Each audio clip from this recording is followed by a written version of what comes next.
नमस्कार मित्रांनो, जय महाराष्ट्र। आताचा सर्वात मोठा सर्वे, महाराष्ट्रात पुन्हा झळकणार ठाकरे ब्रँड। तर कोणत्याही महत्त्वाची बातमी बघूया। मराठीसाठी 5 जुलैला उद्धव ठाकरे आणि राज ठाकरे एकत्र विजयी मेळावा घेत आहेत। हिंदीच्या मुद्द्यावरून राजकारण तापलेलं असताना सरकारने हिंदी अंमलबजावणीचे 2 GR रद्द केले। मुंबईमध्ये 20% मुस्लिम मतदार आहेत। विधानसभा निवडणुकीत या मतदारांनी उद्धव ठाकरेंना मोठी साथ दिली होती। मात्र राज ठाकरेंसोबत आल्याने हे मतदार काय करणार हा मोठा प्रश्न आहे।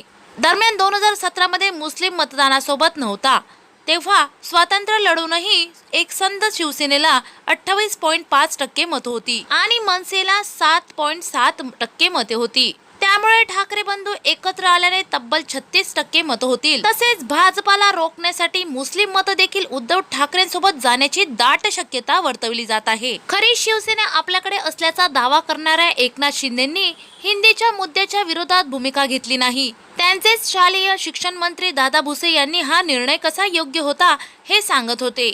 त्यामुळे मराठी मतदार त्यांच्यापासून दूर जाण्याची शक्यता आहे। विधानसभा निवडणुकीत त्यांनी राज्यात चांगले यश मिळवले असले तरी त्यांना मुंबईत उद्धव ठाकरेंचा सामना करता आला नाही। त्यांच्या पक्षाला 17% मतं मिळाले आहेत। त्यामुळे ठाकरे बंधू एकत्र आले तर त्यांचे अधिकच टेन्शन वाढणार। या सर्व अनुषंगाने मुंबईचा विचार केला तर फक्त मुंबईत शिवसेना उद्धव बाळासाहेब ठाकरे पक्षाचे 10 आमदार विजयी झाले आणि 23% मतं देखील मिळाली। तर राज्यात केवळ 1.6% मते मिळवणाऱ्या मनसेला मुंबईत 7.1% मतं आहेत। त्यामुळे दोन्ही ठाकरे बंधूंनी तब्बल 30% मतं मिळवून मुंबई जिंकली। तर एकनाथ शिंदेंच्या शिवसेनेला मुंबईत केवळ 17% मते मिळाले आहेत। त्यामुळे मुंबईत ठाकरे ब्रँड हा जोरात चालतो असा हा इतिहास महाराष्ट्राचा आहे।